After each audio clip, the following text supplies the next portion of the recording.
Esse amor nos tem provado em seu Filho muito amado, que por nós foi imolado. Sim, sim, está bem. Cristo agora é o cetro empunha, vai tudo bem. Quem morreu é quem governa, tudo está bem.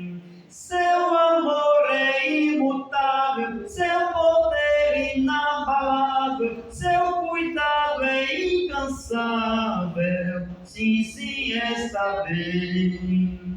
A fé canta na tristeza, vai tudo bem. Canta sim e com firmeza, tudo está bem.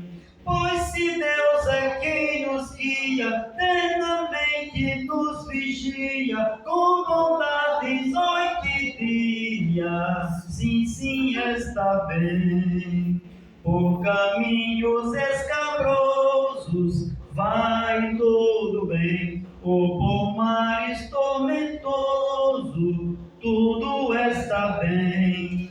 A Jesus tudo obedece, sempre o mesmo permanece, nenhum só dos seus esquece. Sim, sim, está bem. Quer na vida, quer na morte, vai tudo bem. Quão feliz é nossa sorte, tudo está bem. Pelo sangue resgatados e do mundo separados, sempre por Jesus guardados, sim, sim, está bem. Amém? Louvado e agradecido seja o nome do nosso Salvador, e Ele já acabar permanece nos presentes Daniel, em nome de Jesus.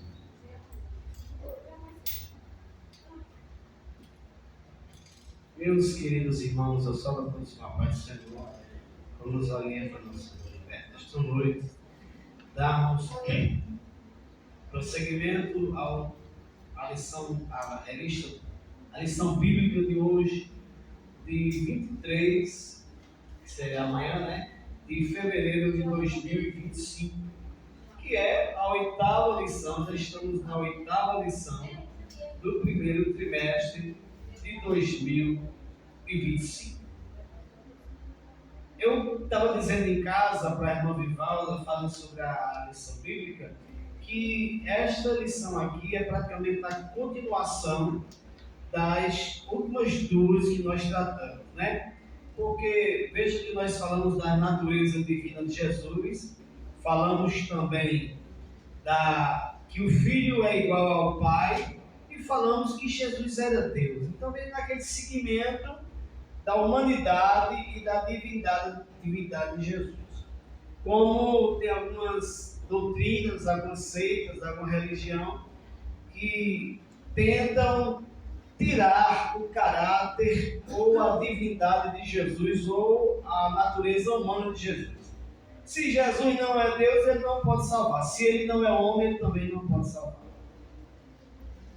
Porque Jesus salvou porque morreu na cruz como homem, mas só tem poder para salvar porque era Deus sem pecado. Então ele tinha que ser os dois. Se alguma doutrina, alguma seita negar um ou outro, está fora do contexto bíblico. E nesta lição de hoje nós vamos estudar que Jesus viveu a experiência humana. Nós vamos falar do convívio social de Jesus, das suas amizades. Ele tinha amigo,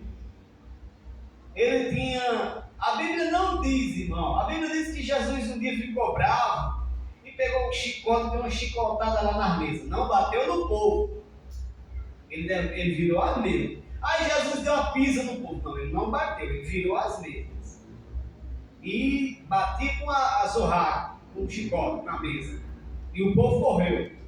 E aí João 11:36 João 37 diz que Jesus chorou.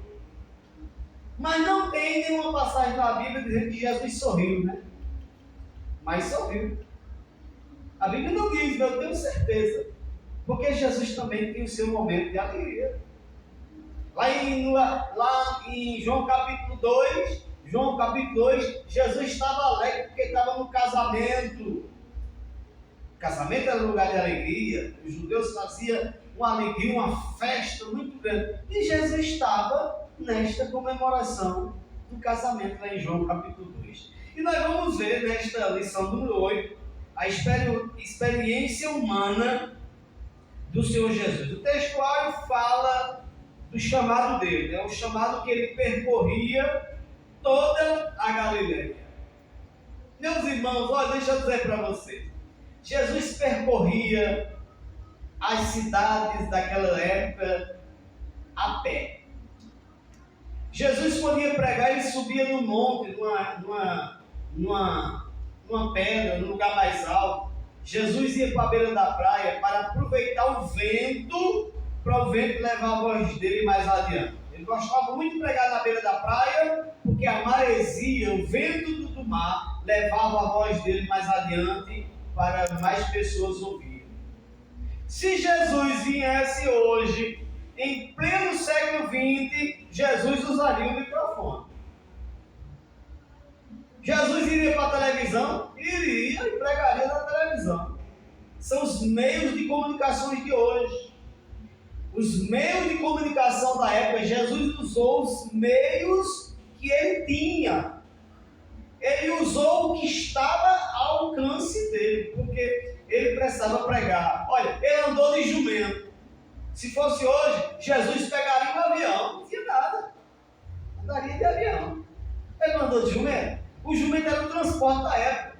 Quem tinha um jumento era meter um carro zero. Então, Jesus pegaria aí, ó. O pastor daria uma carona a Jesus aí, e Jesus ia pregar por aí. É os meios da época. Jesus era humano, era um homem. Além de ser Deus, ele era um homem. Então ele viveu a experiência da sua época, a experiência humana. A verdade prática diz que o Senhor Jesus teve uma vida social. Olha, Jesus teve uma vida social. Ele teve uma infância, ele teve uma adolescência, ele teve uma vida adulta. Aí uma pessoa diz assim: se Jesus foi um homem igual aos outros, por que ele não casou? Os judeus se casavam mais ou menos aos 30 anos. Aos 30 anos Jesus iniciou o ministério dele, aos 33 ele morreu. Então o objetivo de Jesus não era casar, não era deixar a viúva, não era deixar os filhos. O objetivo de Jesus era pregar o evangelho de Deus e salvar as pessoas. Ele não veio na terra para formar família, ele veio na terra para morrer na cruz. Foi esse o objetivo e a missão dele. Mas ele teve uma vida social, amigos, parentes, interagia com as pessoas, era conhecido dos vizinhos e morador de Nazaré, onde fora criado.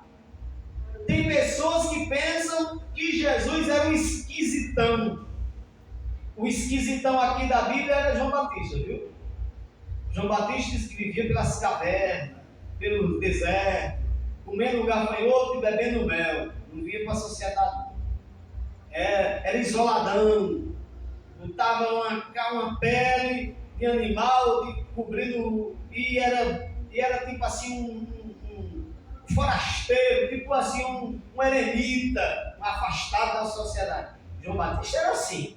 Mas Jesus não. Jesus tinha mais um convívio mais social, amigável. Vamos para a introdução. Comentário e introdução. A palavra-chave de hoje é experiência. A introdução diz assim: o Senhor Jesus não viveu como anacoreta, ou seja, como um monge ou eremita em retiro solitariamente, isolado da sociedade. E nem ensinou esta prática aos seus discípulos. Pelo contrário, a narrativa bíblica descreve que ele teve vida social e religiosa. A presente lição pretende mostrar alguns aspectos da experiência humana de Cristo. Então, veja, como nós já falamos, o autor diz que Jesus não era um anacoreta, um monge, ou um eremita, que vivia isolado. Vejam, meus irmãos, quando eu era criança, isso vai fazer 50 anos, né? Quando eu era criança, eu via os irmãos dizer assim. Os irmãos diziam que não era para dar bom dia aos ímpios, não. Pelo amor de Deus. Quando eu era criança, eu via alguns ensinamentos assim. Não é para dar bom dia ao povo, não é nem para nem saudar. Isso aí, irmão, isso aí era muita rigidez antibíblica. Porque o próprio Jesus disse assim: na casa que você chegar, salve com a paz. Se for de paz, bem. Se não for, a paz volta para vocês. O próprio Jesus mandou saudar as pessoas. Não mandou comungar com suas ações. Não mandou concordar com seus pecados. Mas falar com as pessoas, dar bom dia, boa tarde, olá, como vai, tudo bem? Até o próprio Jesus mandou. Então veja que Jesus não era uma pessoa isolada e nem ensinou os crentes ou os irmãos se isolarem uns dos outros. Ah, eu não falo com fulano não porque ele não gosta de crente. É ele que não gosta, mas você gosta. Né? Ah, é porque ele não gosta de mim, mas você gosta dele, importante é isso. Então veja que Jesus ele teve esta vida social, religiosa. Jesus, nós vamos aprender aqui que Jesus ele abordava as pessoas. Lembra de João capítulo 4? Que Jesus abordou uma mulher lá no poço de Jacó, sabendo que ela era a mulher da vida. Jesus sabia, né? Uma mulher que já tinha tido 5 maridos. E o que tinha não era dela, então era uma mulher descomprometida. E Jesus aborda aquela mulher e pediu água a ela, para ela vir com um cântaro e botar na boca de Jesus. Talvez tenha alguns crentes santarrões hoje que não dá nem bom dia. Se vê uma pessoa um bêbado na rua, não fala. Se vê uma pessoa que é desordenadamente, corta caminho. Isso aí é santidade demais. O próprio Jesus não tinha essa santidade exagerada de se isolar das pessoas. Não, de maneira nenhuma. Ele tinha uma vida social, religiosa, amigável com as pessoas. Porém, olha o porém, Jesus era verdadeiro. Se ele precisasse dizer as verdades, ele dizia. Se ele precisasse corrigir, ele corrigia. Veja que quando ele pede água para a mulher, e elas assim, eles, vai lá, chama teu marido. Aí ele disse, eu não tenho mais, agora você falou a verdade, porque tu já teve 5. E o que tem agora não é teu. Veja como Jesus falou na bucha. Falou no ato. Jesus não tinha meia verdade. Porém, era com intenção de esclarecer e de salvar. Vamos para o tópico 1. A experiência humana no ministério de Jesus. Aqui no comecinho já está a resposta da primeira pergunta. Os debates com a autoridade religiosa. Os principais opositores de Jesus foram os fariseus, os saduceus e os herodianos. Esses debates revelam o ensino de Jesus sobre a ética, os princípios morais e a responsabilidade que temos. Aí tem 3 letrinhas, a letra A, a letra B e a letra C. A letra A é os fariseus, a letra B mais embaixo é os saduceus e a letra C, lá na outra folha, é os herodianos. Vamos começar pela letra A. Letra A, os fariseus. O nome vem do hebraico prushim, que significa separados, porque não concordavam com os saduceus. Defendiam a tradição acima das escrituras e a separação do Estado da religião. Eram membros dos sinédrios e tornaram-se alvo das críticas de Jesus. O apóstolo Paulo declara que o grupo dos fariseus, ao qual pertencia antes de sua conversão, era a mais severa seita do judaísmo. Pronto, vamos parar aqui, depois não ler os outros para misturar. Veja, aqui o autor vai falar do contexto religioso da época de Jesus. Do contexto religioso da época de Jesus. Havia várias seitas ou partidos religiosos dentro do judaísmo, que eram os fariseus. Quem eram os fariseus? Os fariseus eram os judeus mais zelosos daquela época. Os fariseus gostavam de colocar regras, até acima da lei da época. Até acima da lei da época. Os fariseus eram muito apegados ao mandamento. É tanto que quando Jesus foi falar com os fariseus, ele disse assim: vocês querem aplicar o juízo, mas se esquecem da misericórdia. Que Deus é juízo, mas é também misericórdia. Eles eram muito duros, irmão.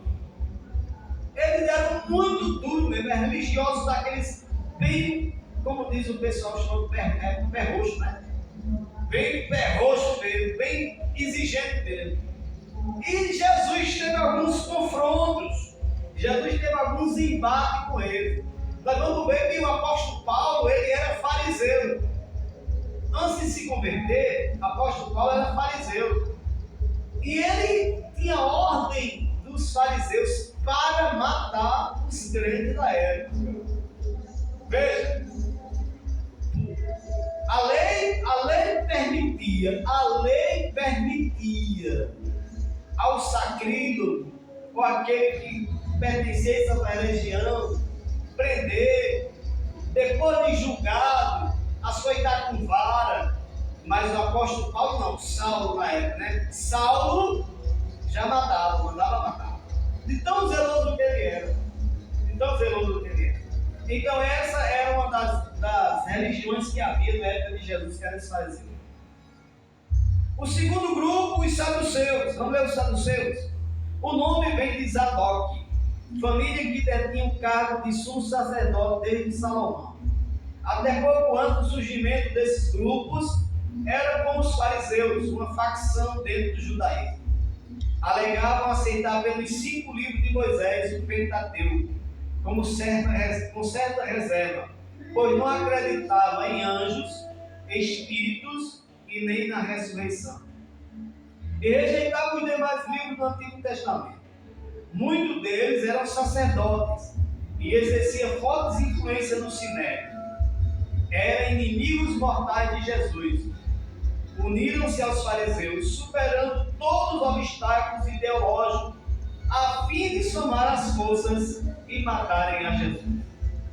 Então, o segundo grupo dos religiosos da época, da sociedade religiosa da época de Jesus, eram os saduceus. Os saduceus, eles não acreditavam que existia anjos e nem acreditavam que existia ressurreição. Veja, meus irmãos, eu acho até uma contradição dos saduceus, porque se eles acreditavam nos primeiros 5, se ele acreditava nos primeiros 5 livros da Bíblia, Gênesis, Êxodo, Levítico, Número e Deuteronômio, se eles acreditavam nos 5 livros da Bíblia, os livros em que tem mais aparição de anjos. Apareceu anjo para Abraão, apareceu anjo para Isaac, apareceu anjo para Jacó, apareceu anjo para tanta gente no Velho Testamento. Mas os saduceus defendiam os 5 livros da Bíblia, mas diziam que não tinha anjos. Eles também não acreditavam na ressurreição. Nós vamos ver depois que Jesus teve um embate com os saduceus, que os saduceus levantaram aquela questão para Jesus, dizendo assim: Senhor, um homem casou, aí morreu, aí o irmão casou com aquela mulher, morreu também, aí o outro irmão casou com aquela mulher, morreu também, aí o outro irmão casou com aquela mulher, morreu também, aí o outro irmão casou com aquela mulher, morreu também. A mulher, porque naquela época a lei do levirato dizia assim, que quando um homem casasse com uma mulher e morresse e não deixasse filhos, o outro homem que fosse solteiro tinha a obrigação de casar com aquela mulher para ter um filho, isso aí é costume antigo, viu? Para poder colocar o nome do defunto que morreu. Por exemplo, o nome dele era Antônio, colocava Antônio Sobrinho, ou Antônio Filho, seria o nome do defunto que morreu. E aí os saduceus levaram essa questão para Jesus, dizendo assim: Jesus, se tem ressurreição, quando ressuscitarem, aquela mulher vai ser mulher de qual homem, já que ela casou com os 5? Perguntaram isso para Jesus. Aí Jesus disse assim: vocês desconhecem as Escrituras, vocês não conhecem as Escrituras, porque a palavra de Deus diz, as Escrituras diz, que quando ressuscitarem, serão semelhantes aos anjos, não se casarão, nem se darão em casamento. Não vai ter casamento na ressurreição. Então ela vai ser mulher de nenhum. Foi o que Jesus quis explicar. E aí Jesus disse assim: e quanto à ressurreição dos mortos, vocês não leram lá não? Nos 5 livros da Bíblia, no Pentateuco, que Deus disse: eu sou. Ele não disse eu era. Se ele dissesse eu era passado. Ele disse assim: ó, eu sou o Deus de Abraão, eu sou o Deus de Isaac, eu sou o Deus de Jacó. Aí Jesus diz assim: ó, Deus é Deus dos vivos e não dos mortos. Se não houvesse ressurreição, Deus ia dizer assim: eu era o Deus de Abraão, eu era o Deus de Isaac, eu era o Deus de Jacó. Mas quando ele diz eu sou o Deus de Abraão, está dizendo que um dia eles ressuscitarão e serão Deus, ele será o Deus deles eternamente. Então, esse foi o grupo dos fariseus. Agora vamos para o grupo dos herodianos, letra C.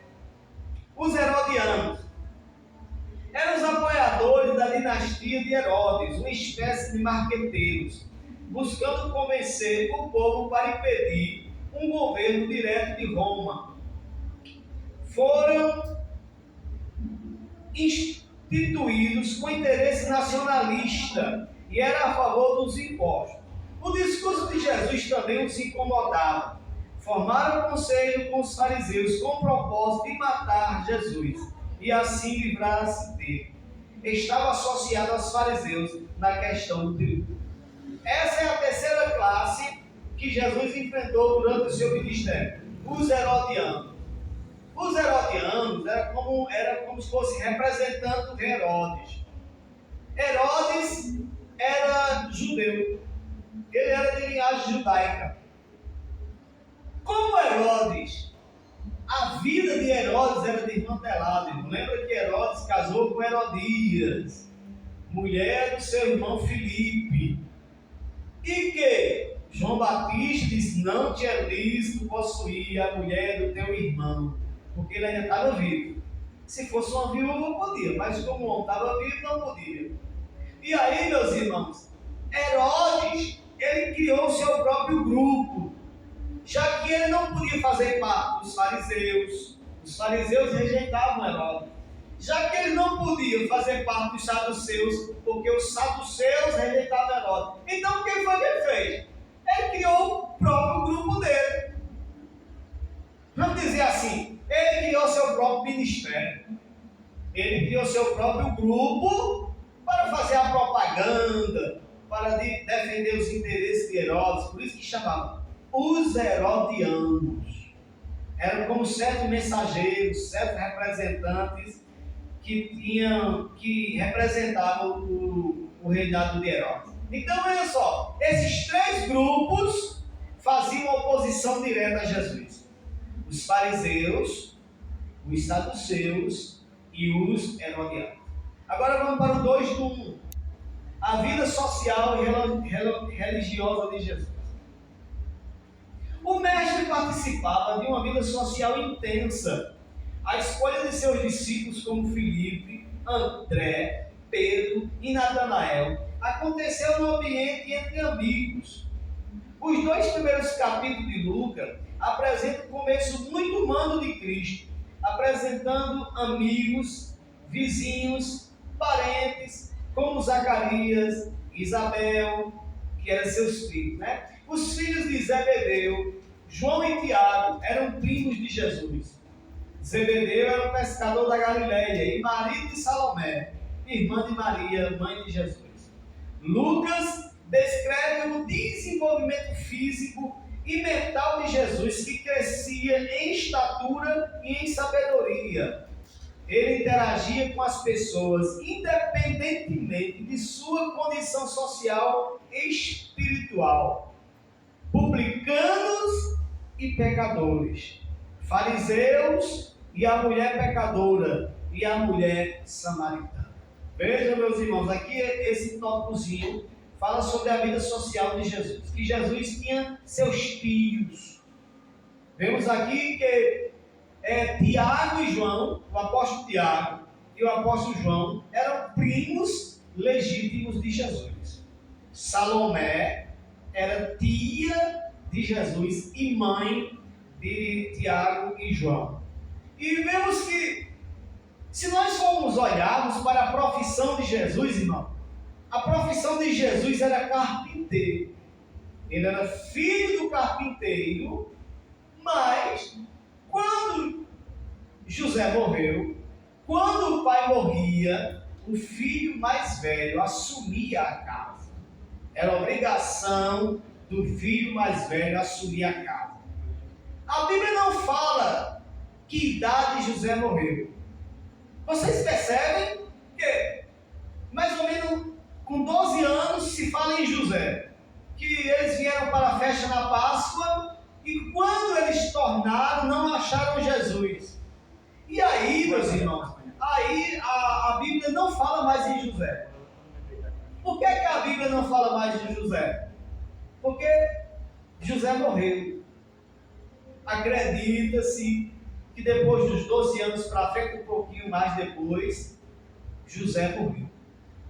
E quando José morreu, é tanto que você vê que no casamento lá em Caná da Galileia, diz assim, aí está a mãe de Jesus. Não está dizendo o pai e a mãe. Só estava a mãe. Não diz assim, aí está o pai. Porque a figura masculina, olha, a figura masculina naquela época é que se apresentava. Só apresentava a mãe se o pai não estivesse presente. Agora, quando não estava o pai, apresentava a mãe. Diz assim, ó, está aí tua mãe, teus irmãos. Se o pai fosse vivo, diz assim, está aí o teu pai e os meus irmãos. Porque era uma sociedade patriarcal. Então veja, quando José morre, Jesus assume a carpintaria. Ele vai fazer móveis. Tamborete, mesa, cadeira. O que fosse de madeira, Jesus trabalhava com madeira. Então ele aprendeu a trabalhar com madeira. Ele trabalhava com troncos de árvores pesadas, com ferramentas amoladas. E eu tenho certeza, irmão, eu vou dizer para vocês, eu tenho certeza que eu acho que os móveis de Jesus eram os melhores da época. Você acha que Jesus ia fazer um móvel falso para vender? Nada. Você acha que Jesus ia fazer um móvel de macambira para vender para uma saranduba? Não. Eu acredito que os móveis de Jesus eram os melhores e os mais bonitos. Porque Jesus era justo, não ia enganar ninguém, não ia procurar se aproveitar de ninguém. Eu tenho certeza que Jesus era muito caprichoso naquilo que ele fazia. E para ele sustentar, olha irmão, para ele sustentar a sua família, ele precisava ter freguesia. Ou não precisava? Já pensou se você botar um supermercado para vender só os crentes? Você quebra. Porque os crentes são poucos. Se for vender só os crentes, quebrou. E vou dizer, e tem crente que é mais gato que o povo. Tem. Aqui em Brasil eu conheço um montão. Veja, então Jesus ele precisava de freguesia para vender os seus móveis, para sustentar a sua mãe e os seus irmãos e irmãs mais novos. Então ele teve uma vida social, ele interagia, ele conversava. Aqui o autor diz, irmão, que ele almoçava. Ele sentava na mesa com os publicanos e os pecadores. Porém, nós vamos abrir aqui um parêntese. O mundo pecador daquela época é diferente do mundo pecador de hoje. Eu vou dizer por quê. Mas, irmão Daniel, por que o mundo pecador daquela época é diferente do mundo pecador de hoje? Porque mesmo o povo sendo pecador, lá todo mundo era judeu. Era uma religião só. Era um país inteiro judeu. Jesus ia comer na casa do pecador, mas a comida era de um judeu. As músicas eram de um judeu. O costume era de um judeu. Era diferente. Agora, se você for comer, por exemplo, quer que eu diga a verdade para vocês? Eu não vou almoçar na casa do macumbeiro. Eu rejeito. O camarada é catimboceiro. Eu vou almoçar na casa dele, nada, eu peguei. Eu fujo, eu deixo. Uma desculpa. Porque é totalmente diferente do que eu creio, do que eu acredito. E pode ter coisa lá sacrificada, e pode ter coisa lá oferecida lá ao bicho papão lá. E aí eu prefiro me afastar das coisas. É diferente. É diferente. Naquela época, Jesus ia em um casamento judeu, as músicas eram judaicas, os costumes eram judaicos, o vinho era um vinho não alcoólico. Mas hoje você vai num casamento aí, mundano aí, ixi, meu pai do céu. É perigoso para o crente se envolver com tais coisas. Então, devemos também ter sabedoria de não englobar tudo, né? Eu vou em todo lugar porque Jesus ia. Eu vou em todo ambiente porque Jesus ia. Não, não é assim também não. O mundo de Jesus é um pouco diferente do nosso mundo de hoje. Bora lá, o 3:1, característica própria do ser humano. Jesus nasceu de uma mulher, embora gerado pela ação sobrenatural do Espírito Santo. Seu nascimento, contudo, foi normal e comum, como de qualquer bebê. Ele sofreu, chorou e sentiu angústia. Sentiu sono, fome, sede e cansaço. Jesus morreu. A diferença é que não ficou morto como qualquer pessoa, mas ressuscitou ao terceiro dia, passando pela dor da morte. Ainda como homem, ele dependia tanto da oração como também do Espírito Santo. O Senhor Jesus Cristo, em sua experiência humana, participou de nossas fraquezas físicas e emocionais, mas não de nossa fraqueza moral e espiritual. Veja, irmão, as características próprias do ser humano. Jesus, a irmã Maria, ela teve uma gravidez normal, igual a todas as mulheres. Há um conceito por aí que diz que Jesus não nasceu de parto normal. Ele de repente estava dentro do ventre de Maria, de repente apareceu lá de fora. É mentira. É mentira. Ele nasceu como qualquer criança nascia na época. Não tinha cesárea, não tinha cirurgia. Era o parto normal, das dores mesmo. É tanto que a Bíblia diz que quando os pastores chegaram lá, acharam ele envolto em panos do manjedouro. Por que envolvia ele em panos? Porque quando nascia sujo de sangue, de líquido amniótico, então eles enrolavam em panos, banhavam e enrolavam em panos para enxugar a criança. Então Jesus, ele teve as características. Maria, a irmã Maria, aqui a irmã Maria, a mulher de José, teve uma vida sexual normal com José. Aí tem uma doutrina por aí que diz, que ela foi virgem e subiu ao céu virgem. Não, ela casou, era uma mulher casada, casou com José, teve ainda mais 2 filhos e mais umas filhas, conforme as escrituras. Mas as pessoas, ou até mesmo alguns ensinamentos, tentam desvirtuar como que a família de Jesus era uma família diferente da terra. Não, era uma família normal, igual a todas as outras. Então, nós vemos aqui as características próprias do ser humano. Jesus nasceu de uma mulher em parto normal. Jesus teve que usar fralda, não como a de hoje. Antigamente as fraldas eram de palha, de banana, palha de coqueiro, palha daquelas coisas. Era feito de palha. Hoje tem fralda descartável aí, meu Deus, que a sujeira nem fede, tão perfumada que é. Então veja, mas naquela época era de palha. Jesus usou fralda, Jesus teve que se sujar, tomar banho. Jesus teve que beber mingau, beber leite. Jesus teve que fazer todas as coisas normais que o ser humano faz. E aqui continua dizendo o autor, ele sofreu. Ou você acha que Jesus nunca deu uma martelada no dedo? Eu acredito que deu. Ele era carpinteiro. Qual é o carpinteiro que nunca acertou? Você trabalha de carpintaria? Já levou uma martelada? Foi, pronto. Eu aqui acolá eu acerto o martelo. Vivada no meio, aqui acolá machuco nada. Então Jesus era normal, trabalhou de carpintaria. Ele sofreu, ele se machucou, ele sentiu dores. Então ele foi normal. Ele sentiu sono, ele sentiu fome, ele sentiu sede e ele sentiu cansaço. Olha, irmão, eu estou trabalhando todos os dias, de segunda a domingo. Só quente terrível, meu Deus. Eu estou aqui todo queimado, acho que eu estou me ardendo. Trabalhando. Imagina, lá no tempo de Jesus, o sol era mais quente do que hoje. Na época de Jesus, o sol já era mais quente do que hoje aqui. O sol da Judéia, da Palestina, é muito quente. E Jesus andava no sol, ele sentia cansaço, ele cansava. Veja que durante a tempestade ele estava dormindo, ele estava cansado. Ele dormiu, ele não estava se fazendo não, viu? Tem pessoas que pensam que Jesus não ia fingir não, irmão. Jesus ia fingir? Se fingir, é verdade fingir, dissimular. Jesus estava dormindo mesmo.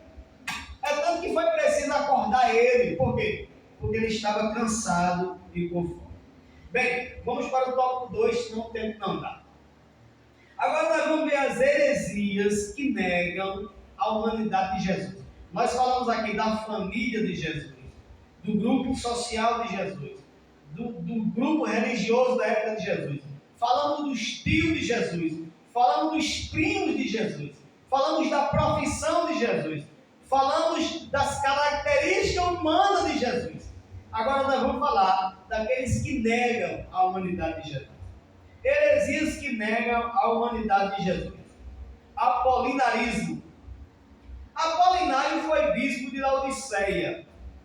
Nasceu provavelmente em 310 depois de Cristo e morreu em 392. Então ele morreu com 82 anos. O apolinarismo é a doutrina que nega que Jesus encarnado teve espírito humano. Usando a linguagem teológica de Apolinário, os elementos constitutivos do ser humano são soma, que quer dizer carne ou corpo, e a psique, que é alma animal, a sede dos desejos, paixões, apetites, e pneuma, que quer dizer alma racional ou espírito. Em relação a Jesus, ele dizia que ele possuía um soma humano e uma psique humana, mas não possuía uma pneuma humana. Segundo Apolinário, o verbo teria ocupado o lugar da alma na encarnação, com isso negando que Jesus tivesse espírito humano. Veja, o irmão Apolinário, bispo cristão da época dos apóstolos, logo depois, né? 300 anos depois, ele negava que Jesus tinha espírito humano. Se Jesus não tinha espírito humano, então ele não era humano. Era como que Jesus fosse uma casca. Tipo assim, vamos dar uma comparação. Um caracol. O caracol ele vive dentro de uma casa, né? Ele está lá. Mas um caracol ele pode sair, mudar de casa e ficar a casca lá e ele é aquela lesma. Ele está ocupando uma casa, mas ele é separado. A casca e a lesma. Então, Jesus seria tipo assim, uma casca com Deus dentro. Que o espírito não era humano. É como que Jesus tivesse, não fosse, vamos dizer assim, é como que Jesus não tivesse o espírito humano que identificasse ele com a natureza humana. Era o que Apolinário dizia. Agora vamos ver a reação da igreja. O 2, reação da igreja. A humanidade plena de Jesus está clara no Novo Testamento, que fala do corpo físico de Cristo, lá em Lucas, lá em João e lá em Hebreus 10. e também da alma e do espírito. Mateus 26, quando ele rende o seu espírito. Essa humanidade de Jesus é igual à nossa. A diferença é a sua impecabilidade. De modo que ele é o verdadeiro homem. O apolinarismo foi declarado heresia no concílio de Calcedônia. No ano 451, então, meus irmãos, a igreja teve que reagir diante da doutrina do irmão Apolinário. O irmão...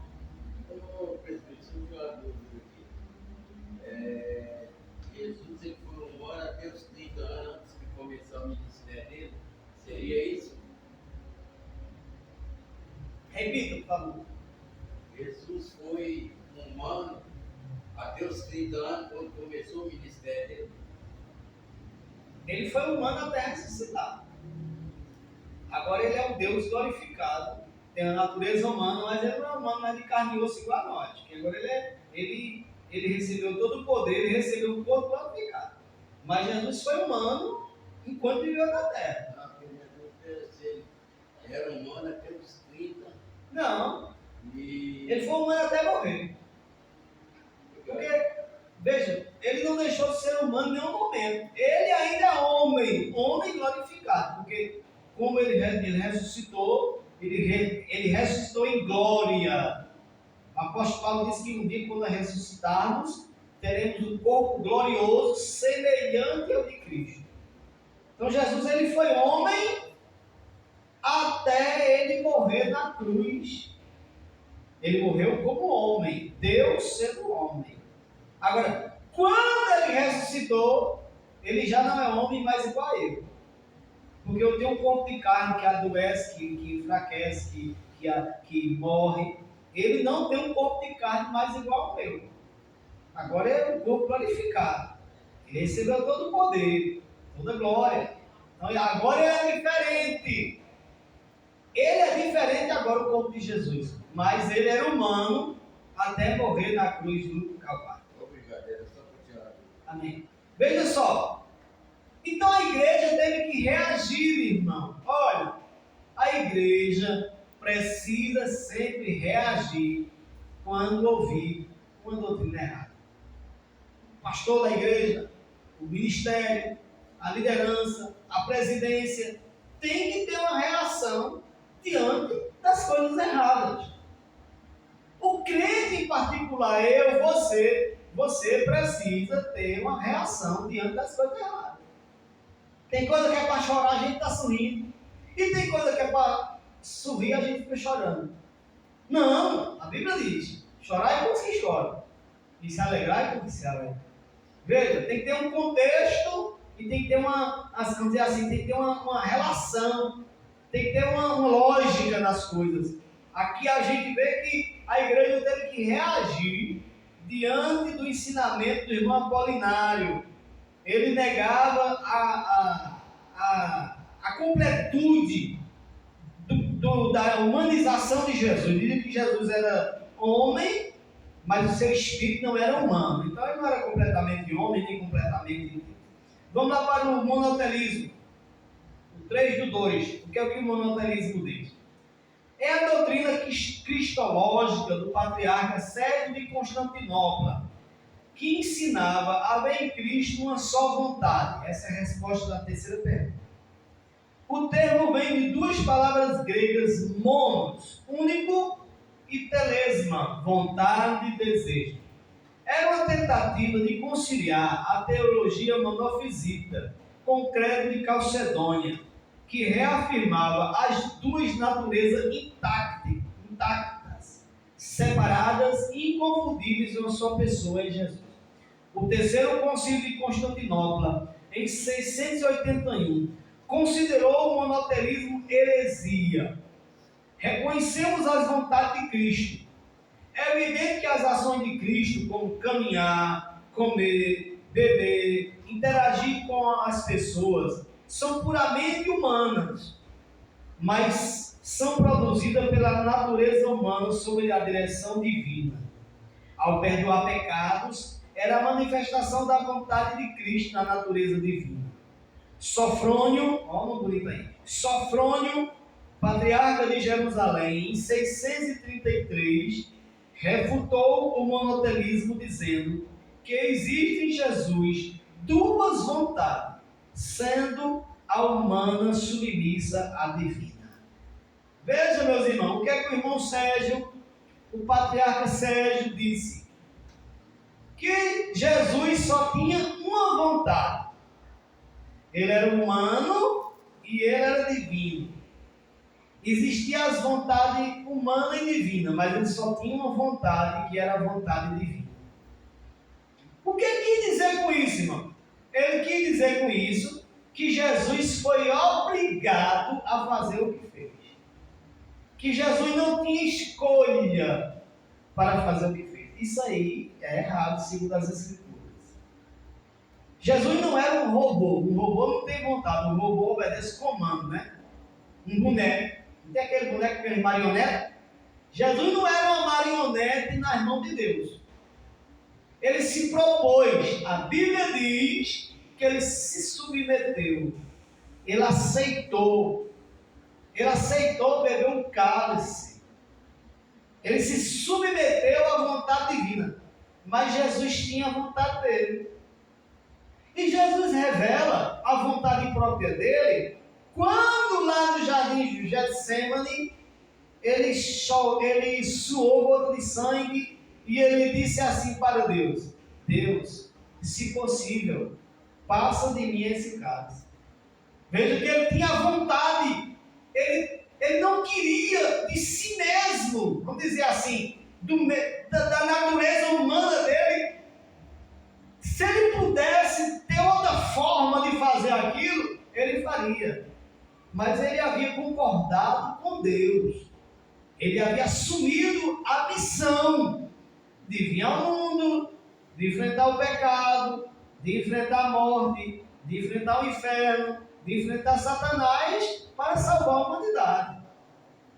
Mas aí o irmão Sérgio disse que não, que Jesus não tinha vontade própria, só tinha vontade divina. Como que Jesus era somente divino. Não, Jesus era humano e era divino. Jesus, como divino, ele não precisaria comer, mas como humano ele precisava. Jesus, como divino, ele não precisaria beber água, mas como humano ele precisava. Não é verdade? Veja que ele passou vários dias no deserto jejuando, mas depois ele teve fome, vontade humana. Comer não é uma vontade humana, irmão? É a vontade humana. Ele bebia água, vontade humana. Ele dormia, a vontade humana de descansar. Então veja, Jesus tinha, segundo as Escrituras, e segundo o que ensinavam os cristãos da época, e hoje também da mesma forma, Jesus tinha a vontade humana e tinha a vontade divina. Quer dizer, a vontade humana como homem e a vontade divina como Deus. Vamos para o tópico para não encerrar, só falta 15 minutos. 3. O terceiro tópico. Como essas heresias se apresentam nos dias atuais? Vamos ver agora como é que se apresenta. Quais países Jesus visitou quando esteve entre nós? Verdade, irmão. Eu já pensei sobre isso. Em quantos países será que Jesus andou? Vamos aprender. Quem não sabe, nós vamos aprender, viu? Podemos afirmar que Jesus visitou durante sua vida terrena 3 países. Olha, Jesus visitou 3 países: Egito, Israel e a Fenícia, atual Líbano. Mas não faltam crenças bizarras sobre a vida de Jesus. Não somente o movimento da nova era, mas vários grupos ocultistas costumam ensinar que Jesus esteve na Índia. E os mormons, que é a Igreja de Cristo Santo dos Últimos Dias, declaram que ele esteve nos Estados Unidos. E olha, os Estados Unidos nem existiam no tempo de Jesus e disseram que Jesus esteve lá. A Bíblia, porém, nada disso menciona. e ensina-nos a rejeitar as fábulas. Os evangelhos não mostram um Jesus estranho em sua comunidade, e muito menos um forasteiro. Veja, irmão, os hindus, tanto os hindus, o pessoal da nova era e os mormons acreditam que Jesus esteve na Índia. Isso aí para basear suas religiões, viu? Como eu disse agora, os mormons acreditam que Jesus esteve nos Estados Unidos. Os Estados Unidos surgiu 1500 anos depois de Jesus. Jesus esteve lá. Isso aí, irmão, como diz aqui, nós vamos aprender daqui a pouco, é fábulas. O que é fábulas? Fábulas são histórias contadas que não estão na Bíblia. Não estão na Bíblia.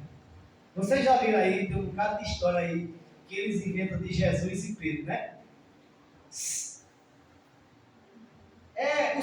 Ele até anda assim.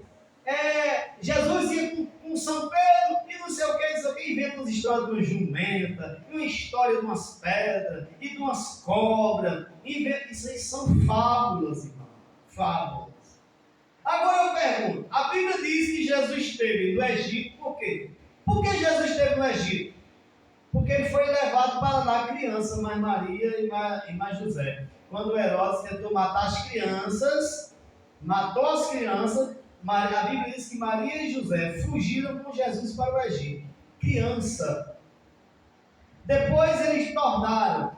Jesus pregava na Fenícia, na divisa de Israel, depois da Galiléia, na divisa com a Síria. Então Jesus andou também na Fenícia, que hoje é o Líbano, o país do Líbano.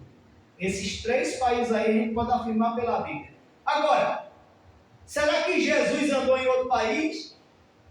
Pode ter sido. Mas aí eu não vou afirmar, porque a Bíblia não diz. Aí é onde está a fábula. A pessoa achar que é a verdade. Olha, a gente aqui assembleano, a gente às vezes tem um negócio assim, eu vou conjecturar. Olha esse negócio de conjecturar. Eu já fiz isso, eu vejo muito pregador. Eu vou aqui conjecturar. O que é conjecturar? Dizer o que a pessoa acha, é muito perigoso isso. Dizer que aconteceu uma coisa sem ter certeza, isso é fábula. A Bíblia manda rejeitar as fábulas. Então, se alguma religião vem com fábulas, dizer que Jesus era isso, que Jesus era aquilo, se a Bíblia não diz, você até pode não condenar, mas não se envolva e não aceite como verdade. Porque se a Bíblia não diz, não tem base sólida para a gente dizer que é verdade. O 2, Jesus era visto como alguém da comunidade. Essa invenção desses esotéricos contraria o relato dos evangelhos, onde o Senhor Jesus é apresentado como alguém que era natural da comunidade do seu povo, Israel, e não como um estrangeiro. Sua maneira de viver e seus ensinos refletem a cultura judaica, e nada há que se pareça com a cultura hindu. A pergunta é, não é este o carpinteiro? Não é ele o carpinteiro, filho de Maria, irmão de Tiago, irmão de José, irmão de Judas, irmão de Simão? E não estão aqui conosco suas irmãs? E escandalizavam dele. Ora, tal atitude do povo não se justificaria se Jesus fosse um recém-chegado da Índia. Veja, os hindus da Índia, a religião predominante do país da Índia, diz que Jesus era de lá. Jesus era um hindu, e aí ele foi peregrinar em Jerusalém. Veja, se Jesus era um hindu, como é que era filho de Maria? Se Jesus era hindu, como é que ele era o carpinteiro de Nazaré? A Bíblia não trataria disso. A Bíblia trataria de outra forma. Mas a Bíblia fala da família de Jesus, que o anjo visitou Maria lá em Nazaré, que Jesus nasceu em Belém da Judéia, no tempo do Herodes, que Jesus foi ao Egito quando era criança e voltou, que Jesus tinha a sua linhagem familiar lá. Então, se alguém vier com outro ensinamento, como os hindus aqui, dizendo que Jesus não era judeu, era hindu, é mentira. É mentira. Isso aí são as verdadeiras falas. Aí, irmão, para encerrar essa parte aqui da humanidade de Jesus, porque na próxima lição, a lição no 9, já vai falar quem é o Espírito Santo, né? Veja que é sobre o Espírito Santo. A lição do número 10 é sobre o pecado. Então nós estamos encerrando este ciclo falando sobre Jesus, né? Que foi sobre a sua divindade, o seu nascimento, a sua natureza humana, a sua natureza divina. Alguma pergunta sobre todos esses temas que a gente falou? Se tem alguma pergunta, pergunte, que ainda dá tempo de responder. Olha, o irmão Zé tem uma pergunta. O diabo José perguntou: Jesus era humano até que idade? Jesus foi humano todo o tempo que ele esteve aqui na terra. Hoje ele é homem, tem a natureza humana, mas agora ele é Deus. Ele foi homem aqui na terra, ele ainda é o homem, Jesus Cristo homem, mas não homem mais como eu, né? Porque agora Jesus é diferente. Jesus é diferente porque ele agora está glorificado na pessoa do Deus Todo-Poderoso. Alguma pergunta? Se não tem, Deus abençoe os irmãos. Olha, irmão, eu sei que esses assuntos são complicados. Vivaldo mesmo não está gostando muito, não. Por quê? Fala muito sobre teologia, assuntos difíceis. Vou dizer para os irmãos, olha, quando eu era adolescente, eu era solteiro, Samuel, meu irmão, era novo convertido ainda, criança, e ele era muito curioso. Ele me fazia cada pergunta difícil. Não sei não que ele arrumava tanta pergunta para eu arrumar a resposta. Meu Jesus. E eu tinha que me virar, procurar um livro de teologia ali, uma coisa lá, uma lição bíblica. Hoje não, hoje tem internet. Se você quiser saber qualquer coisa de doutrina da Assembleia de Deus, vá na internet que você encontra. Mas naquele tempo, há 30 anos atrás, não tinha, irmão. Há 30 anos atrás era difícil. Não tinha celular como hoje, computador era muito difícil. Então, era muito difícil responder alguma coisa sobre esses assuntos difíceis. Hoje não. Hoje é mais fácil. A gente consulta, tem o site da CPAD, da Assembleia de Deus, das convenções da Assembleia de Deus, e é bem mais fácil responder. Mas, que tem muita coisa, deixa eu dizer para os irmãos, tem muita coisa que a gente só vai saber quando chega lá. Vamos fazer uma pergunta para os irmãos. Que tipo de comida nós vamos comer no céu? Alguém sabe responder? Eu não sei. Mas a Bíblia não será cumprida. Vamos sentar à mesa. Que tipo de fruta nós vamos comer lá? Porque diz lá tem a árvore da vida que dá o seu fruto para a saúde das nações. Então nós vamos comer do fruto. Que fruto é?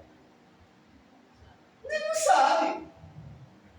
Não sabe. A Bíblia diz que as ruas serão de ouro e cristal.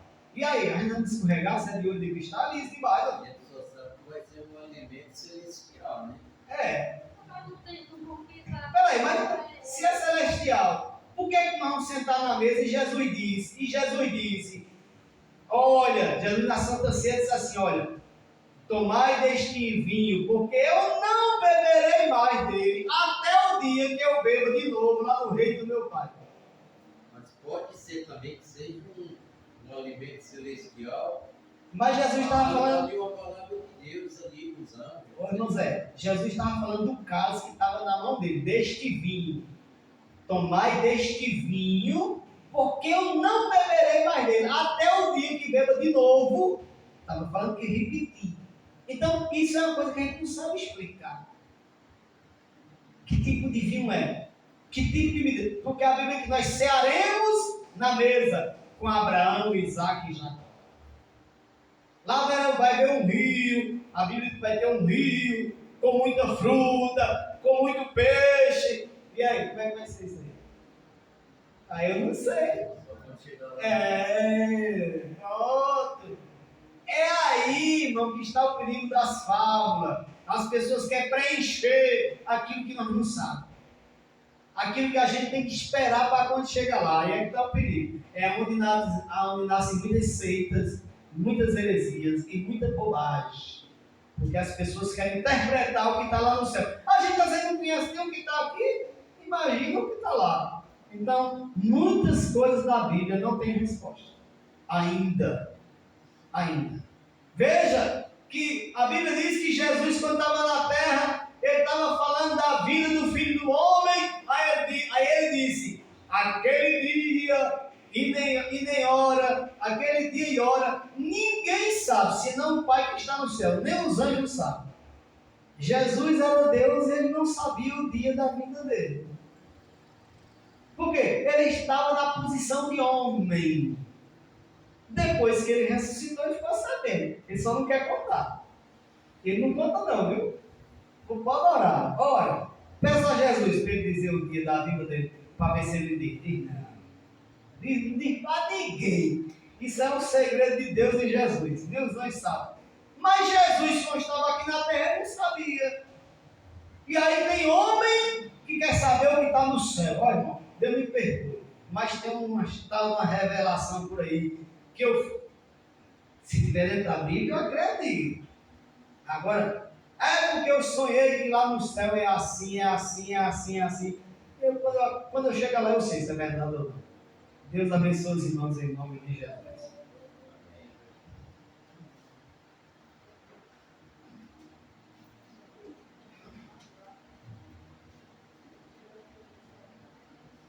Amém, irmãos. Diante de tudo, a conclusão nos diz: é nosso compromisso seguir o exemplo de Jesus no relacionamento com as pessoas.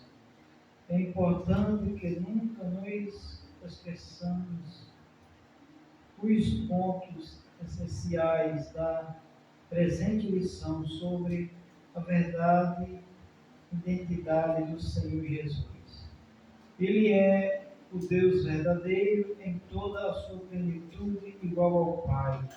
E como homem, em toda a sua plenitude, viveu e andou entre nós, seres humanos.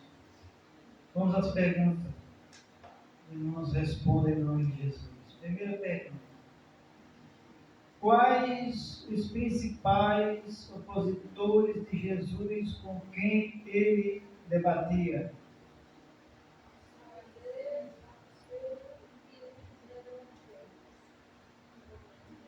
Segunda pergunta: como sabemos que o Senhor Jesus teve vida social e religiosa? Ele interagia com as pessoas, independentemente de sua condição social e espiritual, publicanos e pecadores, fariseus e a mulher pecadora, e a mulher samaritana. Amém. Terceira pergunta: o que ensina as doutrinas apolinaristas e monoteístas?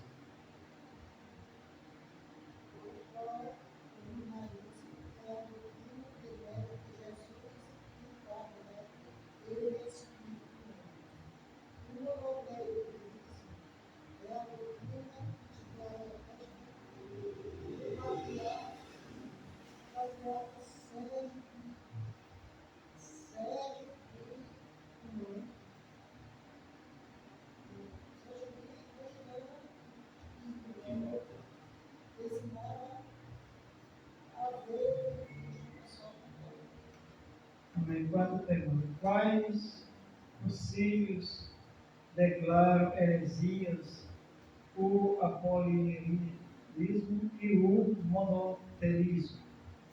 No concílio da Calcedônia, em 451, e o terceiro concílio de Constantinopla, em 681, respectivamente.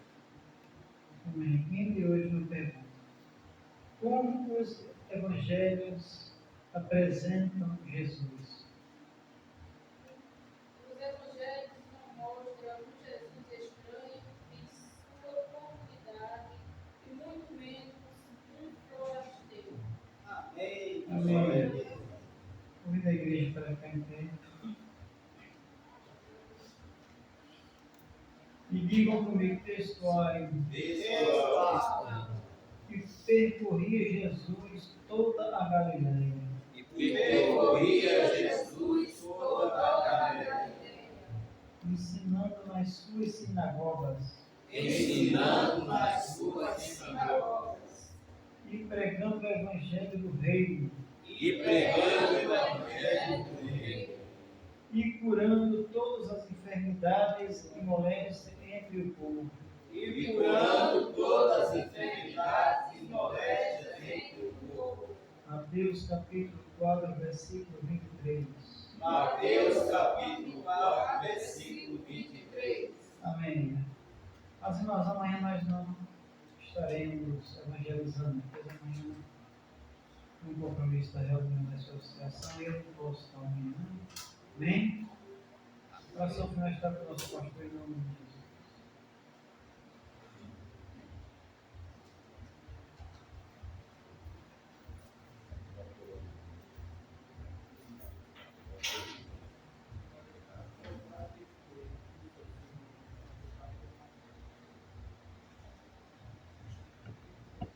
Paulo, a amada igreja com a paz do Senhor.